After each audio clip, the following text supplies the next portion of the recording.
What will our cities look like when every store is gone? 我今天刷到个数据啊，实体店倒闭率高达93%。Today I updated the data, and the truth is shocking.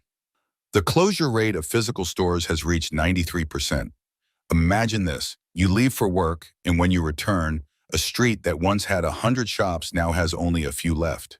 You start to wonder, am I still in the same city? Most stores can't survive even 2 years. Some don't last months. Walk down the street, and you'll barely see a single person. Hand-run stores, once everywhere, are now vanishing. This is what the working world looks like today. Empty. Beijing has become eerily quiet. Rumors swirl about political struggles inside Zhongnanhai. Xi Jinping's rare appearances have fueled speculation, but ordinary people can't feel the storm because they're too busy trying to survive. The city is fading, and its people are fighting just to stay afloat. Look at this. New East Road, once packed with cars, now stands deserted. During holidays, Beijingers flee to the suburbs or abroad. The rest hide indoors. Foreign tourists visit the landmarks, but most of the city is silent. Let's visit the Jinyuan Shopping Center in western Beijing, once one of the busiest malls. Now it's a ghost mall. Stores are shuttered, escalators run empty, and even brands like Adidas have disappeared. The parking lot that used to be jammed with cars, completely empty. And here's the Beijing Friendship Store, a legend from the 1970s to the 1990s.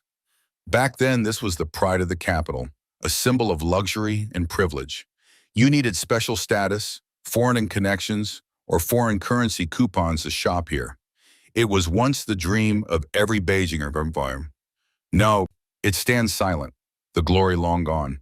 We claim to have 1.4 billion people, but where are they? When the population was 1.2 billion, the streets were alive. Crowds everywhere, even in the countryside. But today, Beijing feels empty. As a real estate and financial agent, I've seen clients vanish, deals disappear. The economy is struggling. Companies slash costs, workers lose jobs, restaurants shut down, and once bustling districts are now frozen in silence. Even the convenience store downstairs, opened just last week, has closed.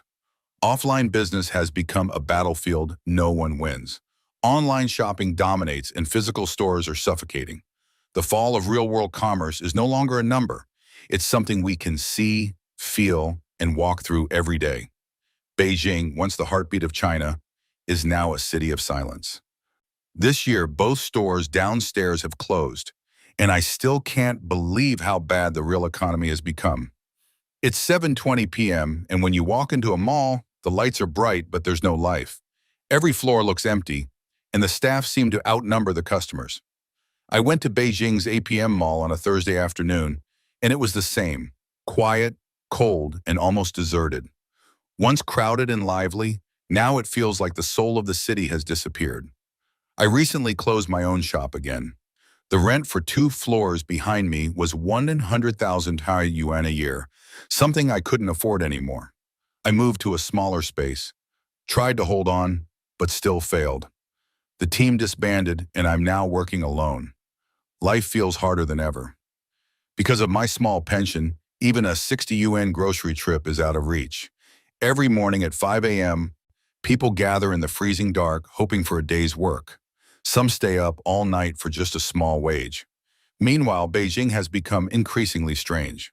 A local resident told overseas media that while riding to work near Zidan one morning, he saw several dark, unmarked trucks parked by the roadside. At first, everyone thought it was just another police drill. After all, it's normal to see officers in military vehicles in the capital. But in the following days, the number of military vehicles kept growing.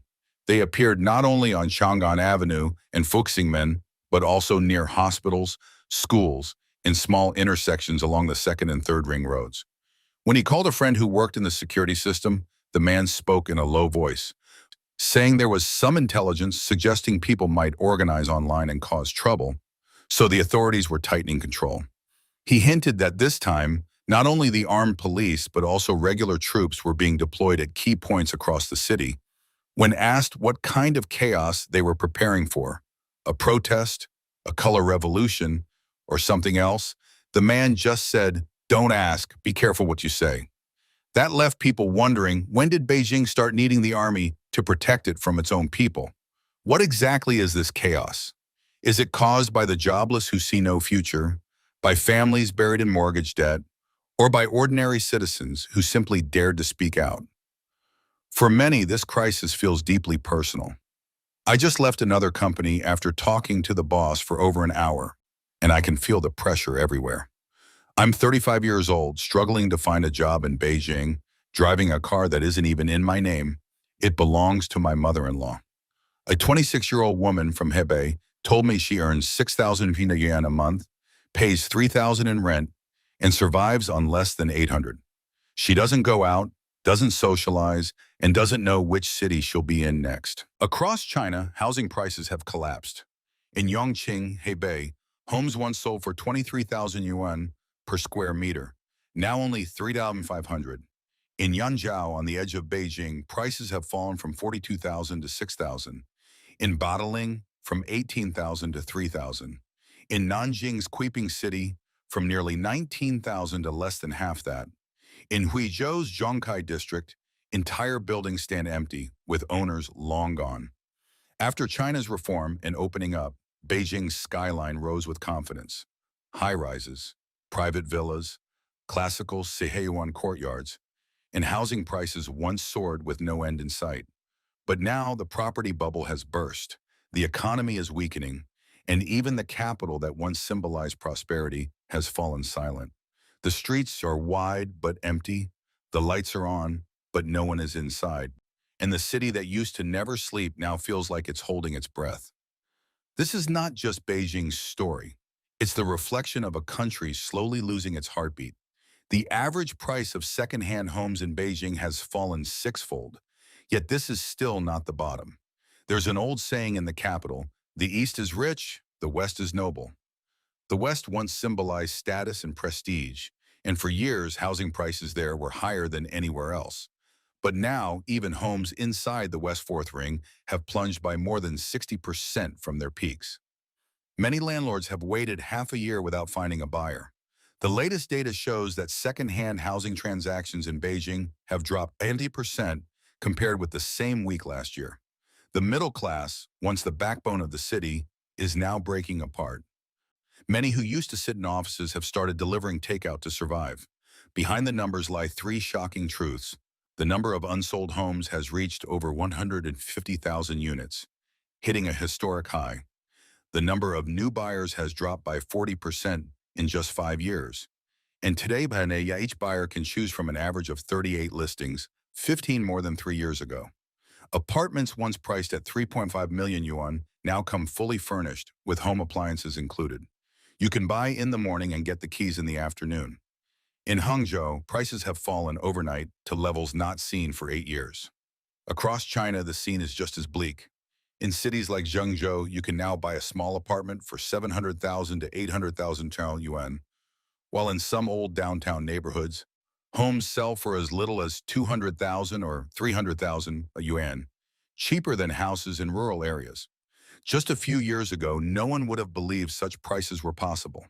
A follower once told me that in 2019, he bought a 78 square meter two-bedroom apartment in Guangzhou for 1.9 million yuan. But after 5 years, he still owes the bank 650,000. He worked in Zhengzhou for 13 years and ended up with nothing but debt. The scariest part, however, is not the price drop, but that no one wants to buy anymore. Beijing's housing market has frozen completely. I came across a listing from July 2021 for a luxury apartment priced at 7.1 million yuan. Today, it's down to 3.1 million, fully renovated and furnished, yet still unsold. After deducting commissions, platform fees, and taxes, the owner would only receive about 3 million yuan. In just 3.5 years, one apartment lost 4 million. That's 100,000 yuan disappearing every month. The weight of mortgages is crushing families.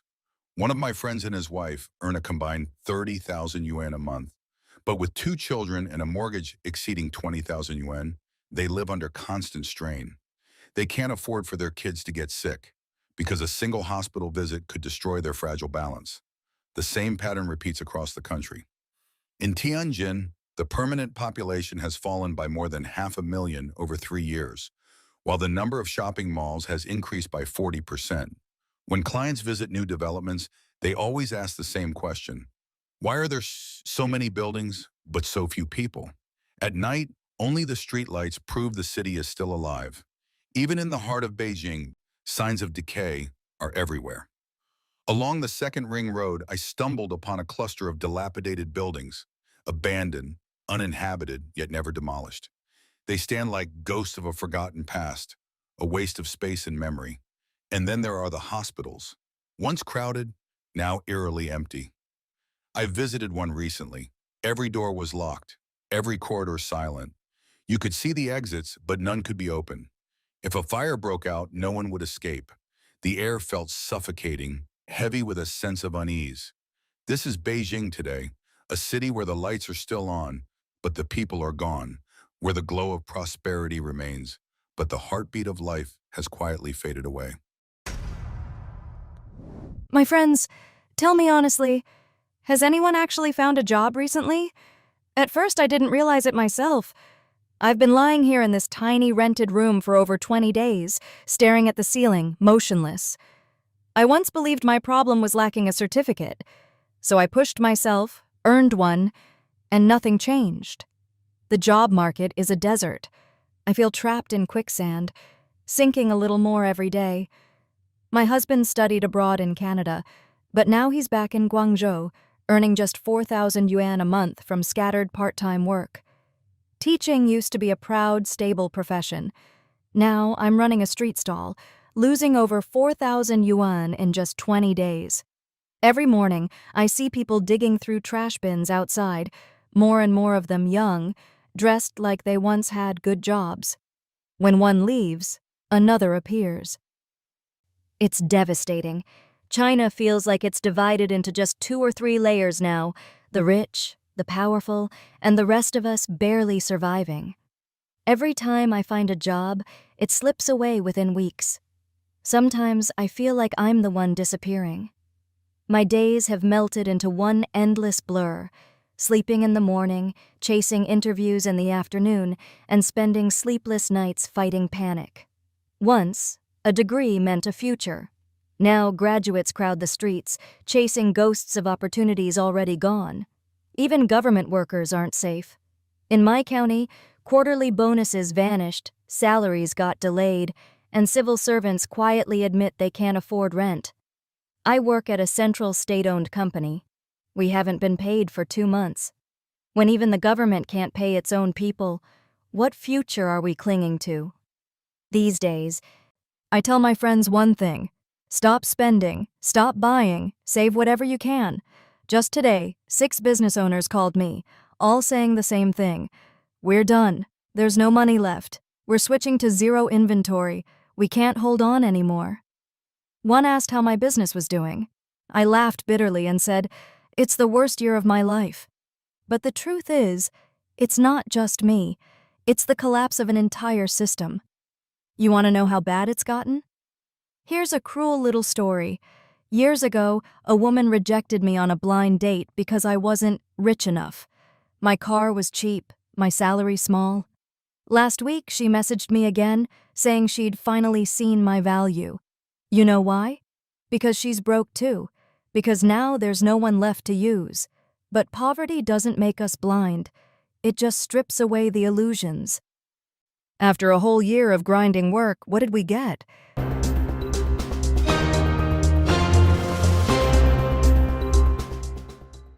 In the dead of night on October 29, 2025, chaos erupted in the heart of China's financial empire. The Industrial and Commercial Bank of China, ICBC, the world's largest bank by assets, plunged into an abyss of digital catastrophe, a system meltdown so profound it erased fortunes in the blink of an eye.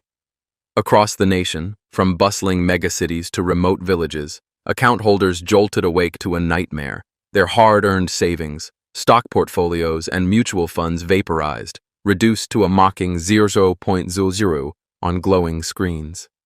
Billions in collective wealth, lifetimes of toil and sacrifice, dissolved into nothingness, as if swallowed by an invisible void. Yet, In a twist of cruel irony, the bank's ledger showed no mercy on the indebted. Credit card balances ballooned untouched. Mortgage demands loomed like unshakable shadows. Every yuan of obligation preserved with chilling precision. "The system is fair," one devastated user posted online, voice trembling in a viral video. "It takes your money but leaves your chains intact." Dawn broke to pandemonium. ICBC asset wipeout scorched through Weibo, Douyin, and every corner of social media, trending like wildfire as millions shared their horror. Frantic live streams captured tear-streaked faces staring at empty apps. Crowds surged toward bank branches, pounding on locked doors. Desperate refreshes yielded only more zeros, each one a dagger to the soul. What began as a glitch morphed into a national reckoning, a stark reminder that in the age of pixels and code, prosperity hangs by a thread, ready to snap without warning. ICBC's official response was brief: a system malfunction under emergency repair. But the public was unconvinced. How can the largest bank in China just reset everyone's balance overnight? One user wrote. Another sarcastically asked. Funny how every glitch wipes savings, but debts never disappear. Beneath the humor lay a deep unease. In China, errors like these never seem to happen in favor of the people. As the world's largest state-owned bank by assets, ICBC's technical systems are supposedly built to national security standards. Yet this crash triggered a wave of panic withdrawals and account closures across the country. Some users went as far as buying home safes to store cash, realizing that digital numbers on a screen might not represent real security after all. The horror stories poured in. When I opened my app, my entire balance was zero. I just froze. It was all my life savings, one woman said. Another posted, at 3 a.m. I refreshed my account. My mutual funds all vanished. For a moment it felt like my life reset to zero too. For millions of ordinary citizens, the zero balance night became a terrifying reminder of how fragile the digital economy truly is. Even more alarming was what this incident revealed about the deeper cracks in China's banking system. Just weeks earlier, China's major state-owned banks, including ICBC, Bank of China, Agricultural Bank, and Construction Bank, had all quietly abolished their supervisory boards, effectively removing internal oversight. Experts warned that such concentration of power increases systemic risk. This technical error, they suggested, might be only the visible tip of a much larger structural breakdown. Rumors soon spread online. Some speculated that it was a stress test to gauge public reaction before an impending financial storm. Don't panic, it's just a drill, wrote one user. The scary part, another replied, is when the drill becomes real. Fear and distrust spread faster than any official clarification could contain. What began as a banking glitch was evolving into a nationwide crisis of confidence. The timing couldn't have been worse. China's economy was already spiraling downward, property markets collapsing, local governments drowning in debt, small banks vanishing at record pace. In 2024 alone, over 200 regional banks were shut down, more than in the previous 3 years combined. Analysts warned that the next wave could hit the major institutions. As one commentator put it, ICBC's zero-balance crisis may be the first tremor before the financial earthquake. Even ICBC employees were shaken. I never imagined this could happen, confessed one self-proclaimed bank staffer online. If the system can't recover, what happens to all that money? Will the bank compensate customers? The post went viral, striking a chord with millions who shared the same question. Is our money really safe? Netizens turned to dark humor to cope. If the system can zero out deposits, one joked, can it zero out my mortgage too? Another replied, if that happens, I'll bow to the bank myself. But behind the laughter was despair. People were realizing that their wealth, once considered secure, was nothing more than fragile data that could be deleted with a keystroke. Meanwhile, The data that defined their debts seemed indestructible. What followed only deepened the outrage. ICBC's delayed communication, lack of SMS alerts, and absence of official apologies were seen as contempt for the public. One customer reportedly told a teller while closing his account, "You cleared my balance yesterday." The employee fell silent. That silence said more than any press release ever could. It wasn't just a technical failure, but a moral one. Other tragic incidents soon resurfaced in the national conversation. In one widely shared story, a daughter in Hunan province was denied access to her mother's medical funds because the elderly woman couldn't appear in person. After being carried to the bank for facial verification, the mother died during the ordeal.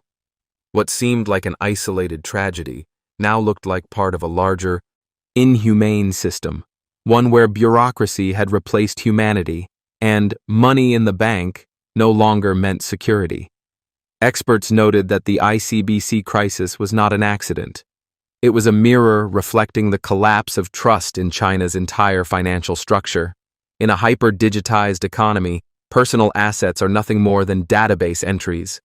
When those numbers vanish, so do livelihoods, futures, and peace of mind.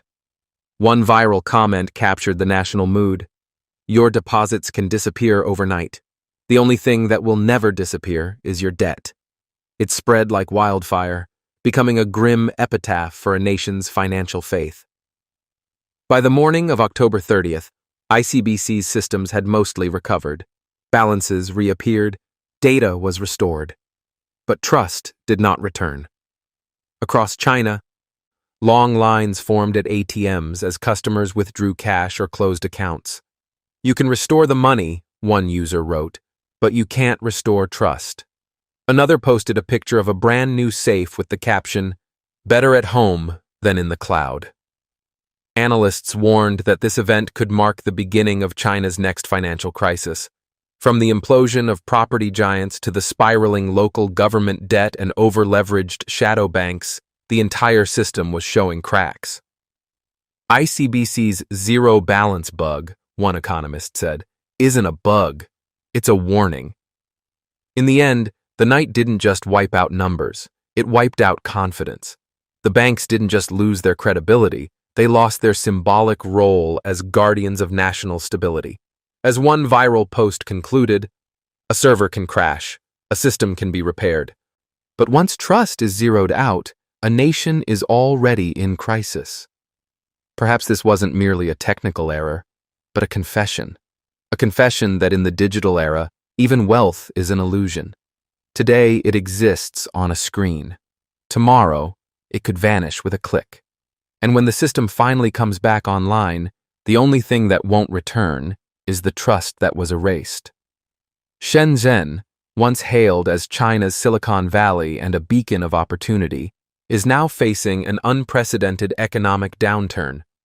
Warnings echo across social media. Don't come to Shenzhen, don't come to Shenzhen. Countless shops stand empty. Factories have relocated, and streets that once bustled with life now echo with silence, resembling ghost towns. In areas like Shenzhen and Dongguan, markets are deteriorating rapidly, with waves of factory closures leaving vast industrial zones deserted. Personal stories paint a grim picture. A recent graduate, on their 10th day in the city, struggles to find work beyond low-paying sales, customer service, or streaming gigs in media companies. Where do I even look for a job? They ask, disillusioned by the reality of a super first-tier city where a 6,000, 7,000 yuan salary barely covers 2,000 yuan rent. Iconic spots like Nanshan's Coast City, once a hotbed of prosperity where storefronts sold for 400,000, 500,000 yuan per square meter plus bribes, now sit vacant. A multi-million yuan investment turned to dust, unfit even for rats. Even upscale areas feel the chill. After 4 years away, one visitor notes the lack of vibrancy in Futian District's Xinzhou Road near the Mangrove Park. At 11:30 a.m. on a weekday, gourmet streets are eerily quiet, with restaurants, tea shops and cafes barely scraping by. High-rises like the Ping'an Finance Center loom over empty entrepreneurial hubs. A decade ago, with a population just over 10 million, night markets thrived into the early hours. Now, nearing 20 million, places like Longgong's industrial zones, Tianhong Mall, and even top districts like Dongmen and Huaqiangbei are plastered with "for rent" signs. Job seekers face bleak prospects.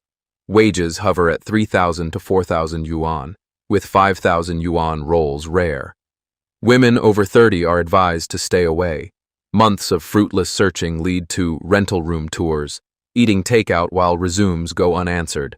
Interviews end in rejection. A 38-year-old designer, unemployed for 3 months since July, has applied everywhere in the Pearl River Delta with no luck, even among younger peers.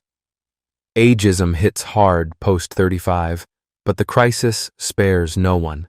Scenes of desperation abound.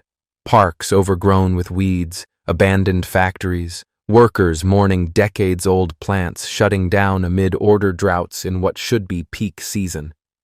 At Shenzhen East Station past 11 p.m., people sleep on the ground with blankets. Historic spots like Shijing's Dongtang Street, once teeming, are now barren wastelands of memories. Castle villages like Xinqiao see severe population loss as factories flee. Rentals languish empty despite slashed prices. Houses that once flew off the market now sit for months. Real estate crumbles. Nanshan prices plummet 70% from 180,000 yuan per square meter to under 60,000. Futian's Bagualing drops from 150,000 to 40,000 yuan. Developers slash new builds to 128,000 yuan for units once worth millions. Signaling a housing bubble burst. Broader forces fuel the decline. U.S.-China trade wars, strict government controls, manufacturing shifts to Southeast Asia and Mexico. Foreign investment flees, hollowing out industries. Hong Kong's fade as a financial hub hurts too. Without it, Shenzhen struggles. Netizens quip, "Without Hong Kong, Shenzhen is nothing. Without the West, Hong Kong is nothing." This, they say, is the fallout of policies that crippled the region. Unemployment surges. High-end talents join day laborers sleeping under bridges in Longgong's Sanhei talent market, too broke for 15 yuan beds. Business owners like Fu, a private entrepreneur, lament halved revenues, clinging to 20-year factories on dwindling savings. Malls and furniture plazas stand ghostly empty on weekends. 40% of Futian's buildings vacant, construction halted, roads to the airport, once alive with activity, now silent. As companies fold, decade-old firms bankrupt, bosses fleeing, Shenzhen's dream city facade cracks. From thriving pedestrian streets to shuttered shops in Dongmen Old Street, where million-yuan investments vanish, the city symbolizes China's economic woes. Jobless wander, hearts broken. Don't come if unconvinced, you'll leave disillusioned. Yet, amid the despair, ads for health tonics like Xuanbao Black Ginseng promise vitality, ironic in a city losing its own. A Chinese expatriate residing in Thailand recently highlighted a startling shift in the local smartphone landscape. Huawei devices seem to have all but disappeared from prominent retail spaces overnight. At Bangkok's bustling Central Plaza, a major shopping hub, what was once a dedicated Huawei flagship store has been repurposed into a multi-brand outlet. Huawei now occupies a mere sliver of space, barely a few square meters, akin to a tiny display counter, amidst a sea of competitors.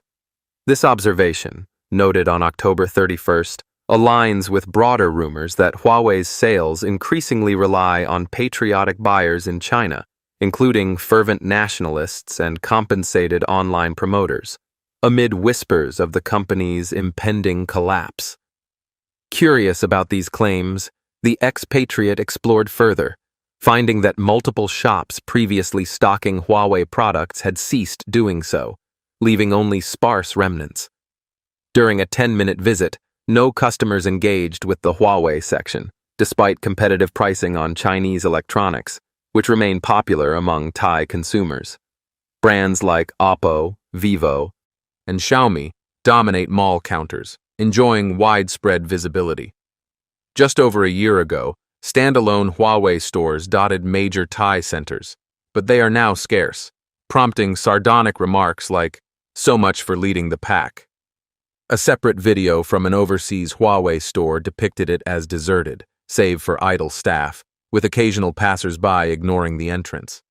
This contrasts sharply with Thailand's overall smartphone market in Q3 2025, where Samsung held 20% share and Apple 17%, but Huawei's presence appears diminished amid ongoing US-China trade tensions.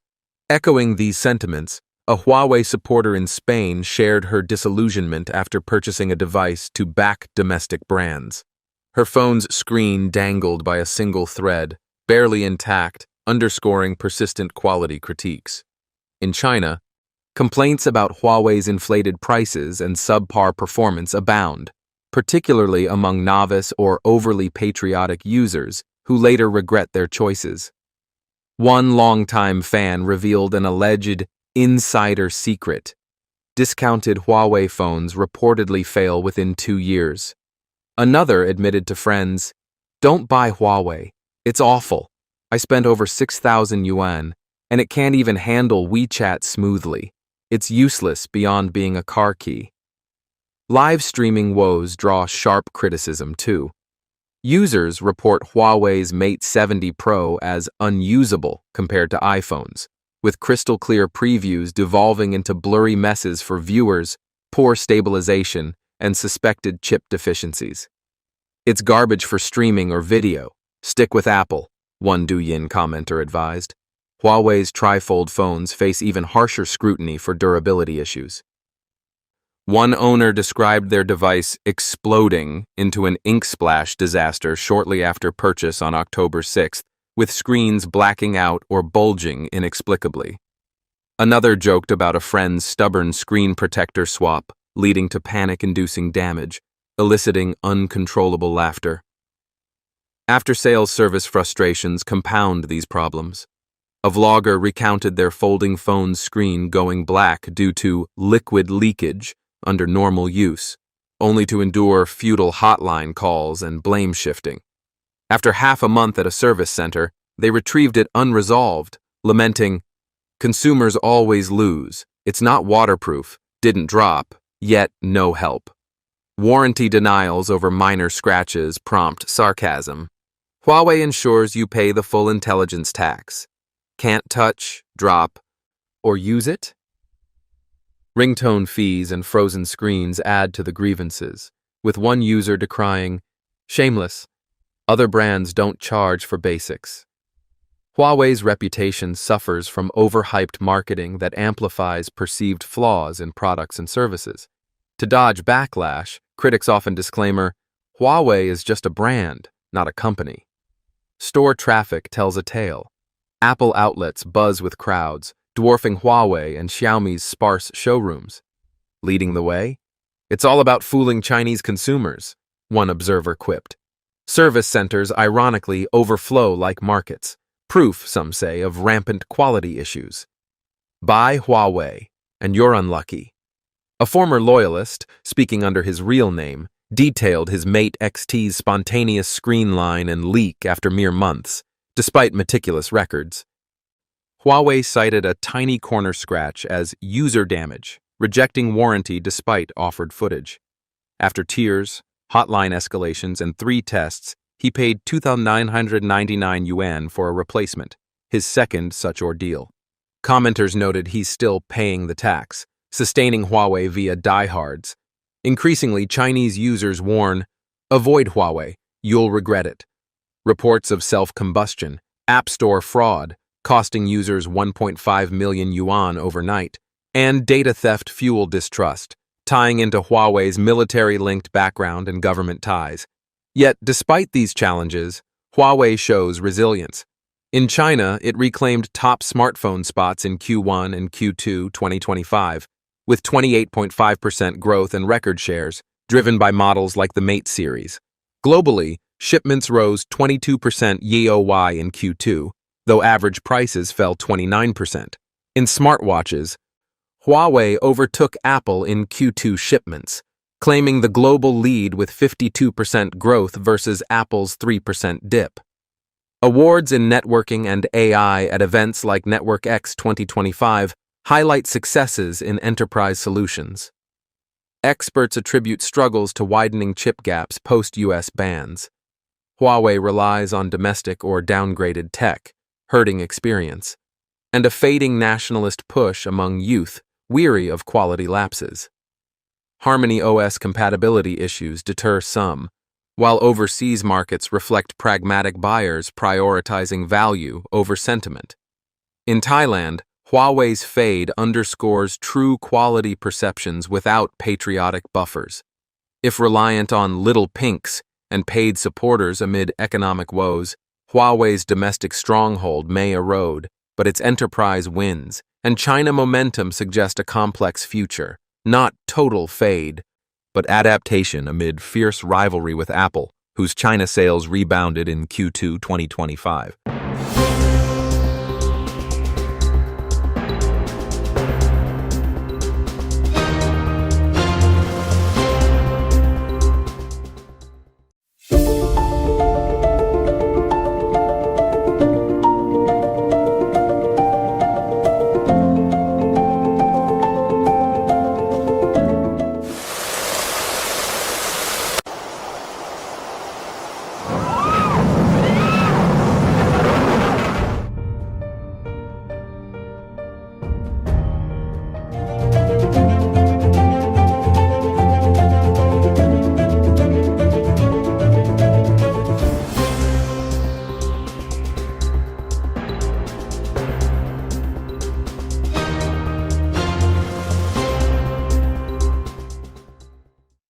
On the early morning of July 1st, 2025, a deafening crack shattered the silence along the Yangtze River.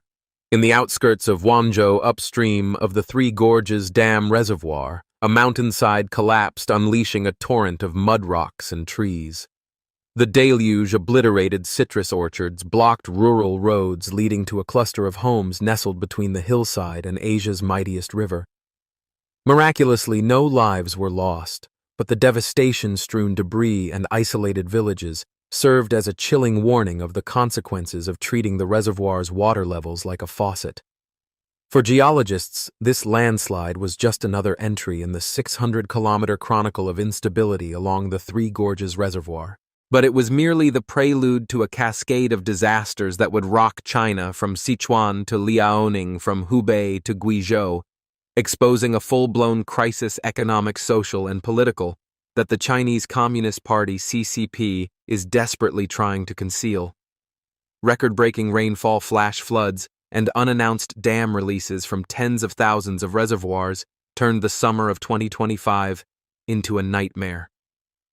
Over 329 rivers across the country breached flood warning levels from the Min River in Sichuan to the Tonghe River in Henan. Major cities like Chengdu, Dalian, and Xiangfen were submerged, while downstream villages were swept away by sudden dam discharges. The colossal dam system, once hailed as a symbol of progress, has become a lethal threat, pushing citizens to the brink of survival. Meanwhile, the CCP's tight censorship and propaganda campaigns attempt to obscure the truth, but the cries of the people and viral social media videos paint a grim picture of a nation grappling with a disaster born of both nature and human error.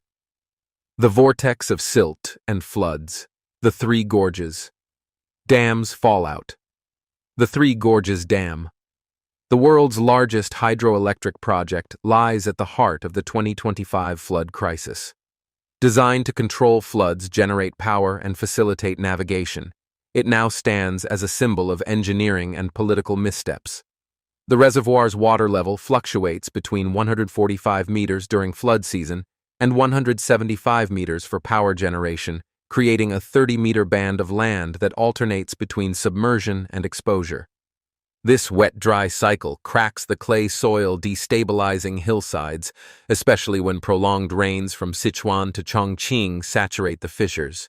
On July 16th, the dam opened 11 floodgates, releasing 52,000 cubic meters of water per second downstream, only the second such event since its operation began. The result was a surge in water levels in Hunan Anqing and Hubei, pushing Dongting Lake and Poyang Lake to critical thresholds. Poyang Lake swelled to 4,260 square kilometers, its largest extent in a decade, while Dongting Lake hit the red line, threatening unfinished earthen dikes. Dr. Wang Weiluo, a water expert involved in the dam's planning, revealed that flood discharges are often conducted quietly, sometimes at midnight, to protect the reservoir and evade accountability.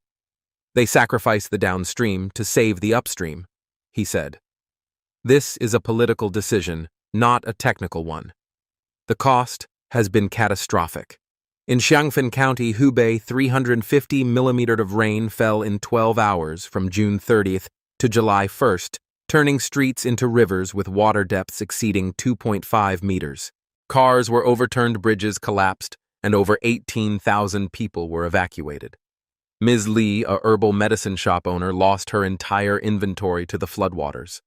A lifetime of work vanished in one night, she sobbed.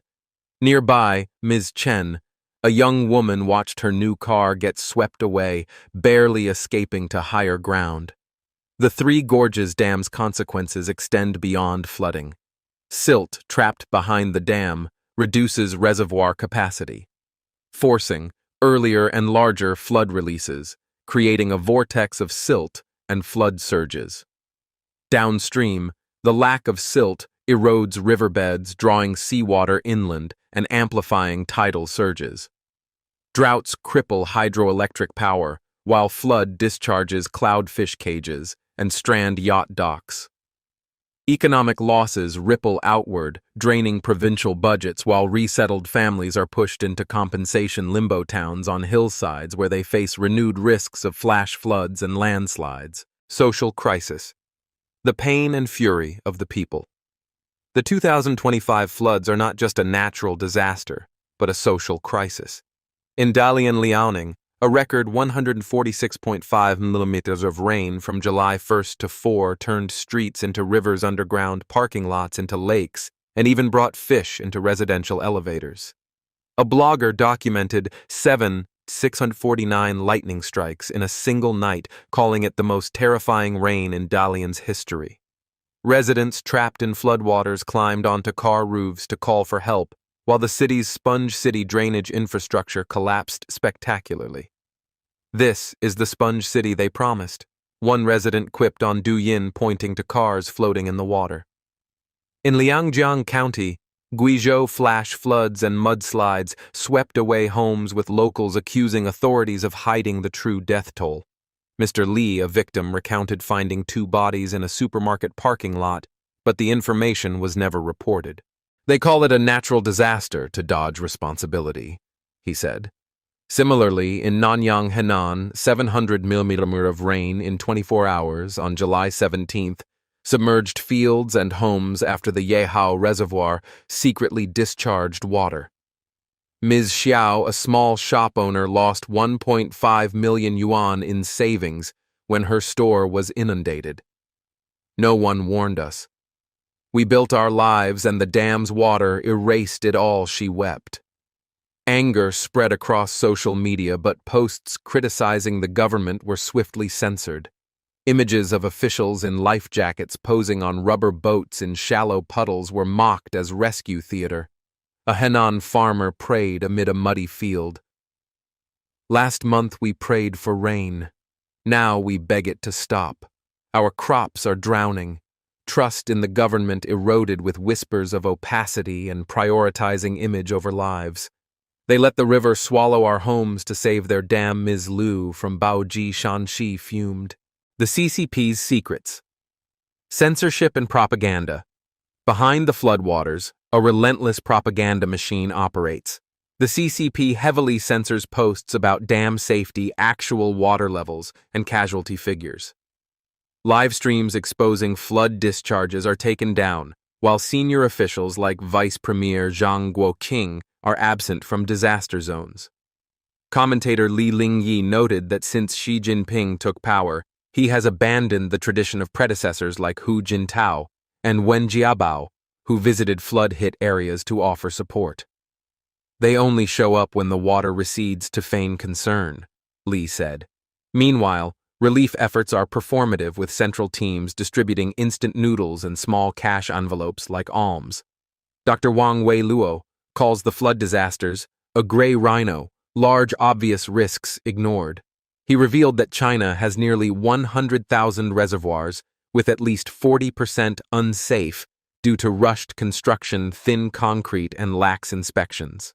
A government not elected by the people doesn't prioritize their interests, he said.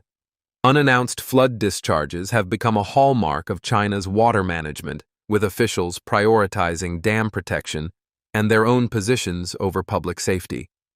In Yichang, Hubei in 2020, flooding from discharges at the Three Gorges and Gajuba dams inundated the city center, but authorities initially denied the releases, only admitting them under public pressure. Climate scientist Peter Gleich emphasized that the environmental damage from the Three Gorges Dam is immense, while Michael Auslin from the Hoover Institution warned that a major dam failure could be a death knell for the CCP's legitimacy.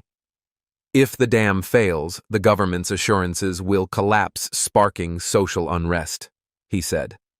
Yet instead of releasing flood data or improving infrastructure, the CCP focuses on controlling information, hiding the disaster's true scale, and blaming rare storms.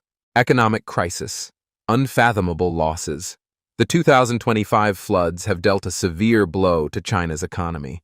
In Xiangfen, Hubei, over 200 shops and 100 vehicles were submerged, with property losses reaching millions of yuan. In Dalian, underground parking and urban infrastructure were destroyed, while in Chengdu, floodwaters inundated subway stations and high-tech zones, submerging dozens of vehicles and paralyzing traffic. Discharges from hydroelectric plants like Dushu in Hunan swept away crops, fish cages, and yacht docks, devastating agriculture and tourism. Government compensation plans address only a fraction of the damage, ignoring loss of life or long-term impacts. In countries like Germany or the US, governments or insurers fully compensate flood victims, but China lacks such a system. We lost everything, and they just hand out instant noodles, Mr. Chen, a farmer downstream of the Three Gorges, said bitterly. Maintaining aging reservoirs costs billions of yuan annually, straining provincial budgets. Climate change exacerbates the crisis with stronger storms dumping 3 to 4 times historical rainfall on cities unprepared to cope. Rumors and fear. The tsunami prophecy. Amid the flood chaos, a rumor of a July 5th tsunami in the Sea of Japan sparked panic in Dalian. The rumor stemmed from Ryo Tatsuki's manga, The Future I Saw, predicting a tsunami 3 times larger than the 2011 disaster. Though scientists debunked it, citing no seismic or meteorological evidence, residents stockpiled supplies and practiced evacuations. I've never seen thunder and lightning last all night like that, a Dalian blogger wrote. I'm genuinely scared. Should I drive inland? Japan's meteorological agency confirmed that the 2025 typhoon season remained within normal bounds, but public fear reflected distrust in official announcements. In China, where information is tightly controlled, such rumors spread rapidly, filling the void left by government opacity. We don't know who to trust, a Dalian resident said. The government says the dam is safe, but we sleep with one eye open waiting for the flood. A call to action. Rebuilding trust. The 2025 floods in China are not just a story of rain and water, but a warning of weak governance, decaying infrastructure, and the CCP's lack of transparency. Experts call for change, restoring floodplains, releasing real-time flood data, upgrading urban drainage, and promptly compensating affected households. Only open data can rebuild trust, Dr. Wang Weiluo stressed. But China's growth machine is trapped in conflicting priorities. Cheap electricity, fish farm leases, and lakeside tourism outweigh long-term safety. Share your story in the comments. The voices of the people, from farmers to shopkeepers, are living proof of this disaster's scale. Subscribe and turn on notifications for the latest updates on China's flood crisis. We are committed to uncovering the truth, amplifying the voices of those affected, and exposing the secrets the CCP is trying to hide. Thank you for standing with us. In mid-August 2025, as the world focuses on trade talks and climate change, China is quietly facing a perfect storm. From the depths of the Yangtze River to the secretive boardrooms of Beijing, a series of catastrophic events is exposing deep cracks in the Chinese Communist Party's CCP system. The Three Gorges Dam, once hailed as a symbol of industrial might, has become the epicenter of a full-scale disaster. Self-induced earthquakes, man-made floods, and dark secrets concealed to protect the regime's image. This isn't just the story of a collapsing dam. It's a portrait of a nation sinking under economic, social, and political crises, where the CCP prioritizes power over human lives. The awakening of the earth. Earthquakes from within. On July 30th, 2025, an 8.7 magnitude earthquake off the coast of Russia sent shockwaves rippling through the ocean floor, heading straight for the Jinlu Fault, a massive geological fracture running through central China. Chinese geologists issued urgent warnings, but the real question chilling scientists is this: is this the primary threat, or merely the final push for a geological system already strained by human hands? The Three Gorges Dam, with its colossal reservoir holding 39 billion cubic meters of water, is generating its own earthquakes, turning once peaceful lands into a seismic battleground. Since the reservoir was filled in 2003, earthquake frequency in the area has surged 7- to 8-fold. Just months after the initial filling, over 600 minor tremors struck Badong County. By 2004, a 3.0 magnitude quake cracked homes and sent 100-kilogram boulders tumbling from hillsides. In 2008, when the water level first hit 175 meters, a 4.6 magnitude quake rippled 400 kilometers. The peak came in 2012, with 152 quakes in a single day, followed by a 5.1 magnitude event in 2013 that tore through Badong, confirmed to be caused by the reservoir's water pressure injecting into the overlooked 15-kilometer LCH fault. A study in Geophysical Research Letters reveals a terrifying scenario. The LCH fault could trigger a 6.5 magnitude quake, with a 13% chance of exceeding the dam's design limits. In March 2014, twin quakes of 4.2 and 4.5 magnitudes hit Ziguai. In June 2017, quakes of 4.8 and 4.6 collapsed 160 buildings with ground acceleration of 0.165 g, 3 times the construction standard. History echoes the 1967 Koyna Dam disaster in India, which killed 180 people. The CCP dismisses these as stabilizing tremors, but science delivers a stark verdict. The dam is creating its own killer. Man-made floods, disaster from sky and human hands. Fast forward to summer 2025, and floods have turned China into a deadly sea. Since early July, the Ministry of Water Resources admitted 336 rivers exceeded warning levels, but the tragedy began earlier. On June 29th, a storm hit Sichuan, forcing the Zaping Pool Reservoir to release a deluge, submerging Chengdu. In Guizhou, Rangjiang County faced 2 flood waves on June 24th and 28th, the worst in 3 decades. From June 30th to July 1st, Xiangyang was swallowed by sudden floods, with streets vanishing in 3 minutes. Since June 8th, Dunhu in Hunan has been underwater. On July 12th, Hangzhou's West Lake broke a 64-year rainfall record. On July 15th, Shenzhou village in Yunnan was battered by torrential rains. But nature isn't the sole culprit. The CCP deliberately diverts floods to low-lying areas to protect key regions. A Rangjiang resident accused, the floods were worse because upstream hydropower stations released water without warning. On June 23rd, the Tuoku plant opened 7 sluice gates, creating a man-made flood captured on social media. The Yangtze River is the epicenter. On June 30th, flood peaks from the Min and Jinsha rivers slammed into Yichang, rushing toward the Three Gorges Dam. By July 2nd, the reservoir level hit 152.87 meters, 7 meters above the danger mark, taking in 30,000 cubic meters per second, but releasing only 20,400. By July 7, it reached 171 meters, nearing the 175-meter limit.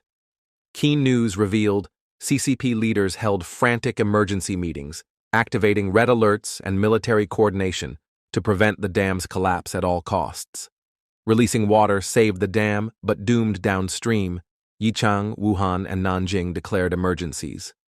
Foundational lies, from geology to design. Behind the disaster lies a web of lies meticulously concealed by the CCP. First, the geology. The dam was promoted as built on solid granite, but it sits on the handling fold, a stressed, folded structure crisscrossed by active faults like Xiannu, Juan Creek, and Jiani. This isn't a stable foundation, but a living network of fractures. Second, the design.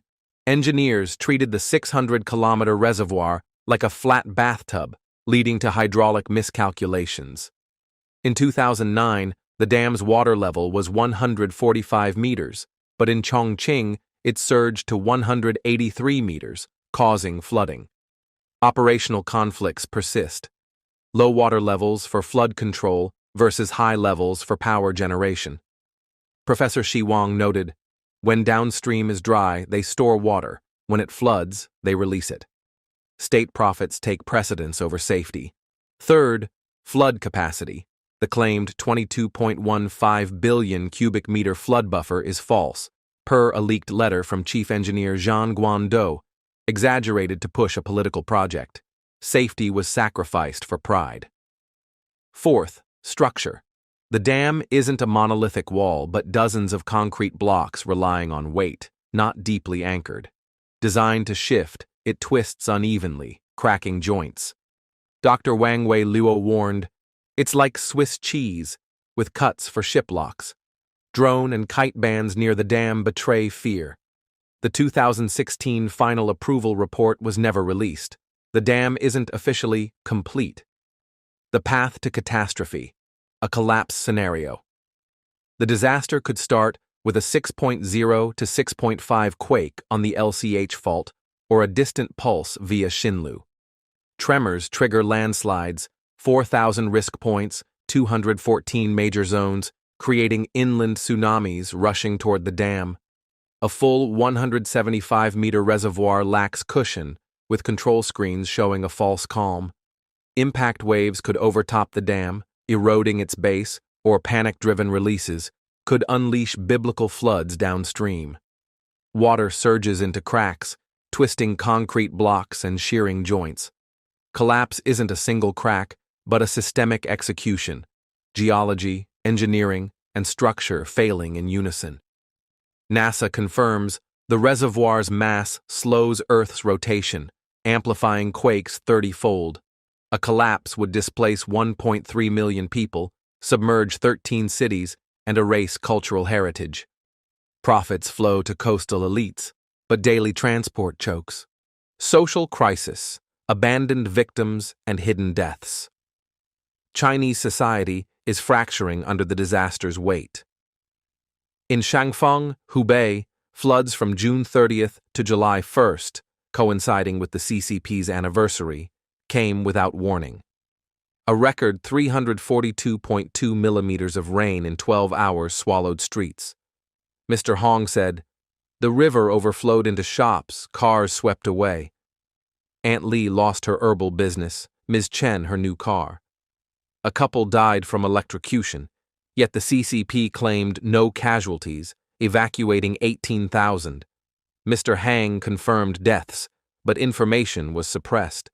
The CCP sacrifices communities, releasing water at night to evade scrutiny. China's 98,000 aging reservoirs, like the 1975 Bangao collapse that killed 240,000, amplify risks. People face floods alone, while leaders like Vice Premier Zhang Guing prioritize growth over relief. Relocation from the dam promised prosperity, but delivered poverty. The 2025 floods displaced millions, destroying homes and livelihoods. The CCP's deafening silence buries the true toll. Economic crisis, profits over lives, and global risks. China's economy is teetering. The dam prioritizes hydropower over flood control. High water levels maximize profit but reduce buffers. Dr. Durango called it a grand deception. Rules to lower levels to 145 meters during flood season are often ignored, leading to emergency releases. On July 16, 2024, 11 gates released 44,000 cubic meters per second, 3 West Lakes in a day, flooding downstream. Privatized dam operations favor profit over safety. Global supply chains are at risk. Apple and Tesla factories lie in flood paths. A collapse would paralyze energy, transport, and communication, costing billions and impacting the world. In Henan, a May 2025 drought saw leaders visit but ignore farmers. Floods crippled fields and factories, threatening food and production. Political crisis. The CCP and the wall of silence. Politics lies at the core. The CCP hides secrets to maintain power.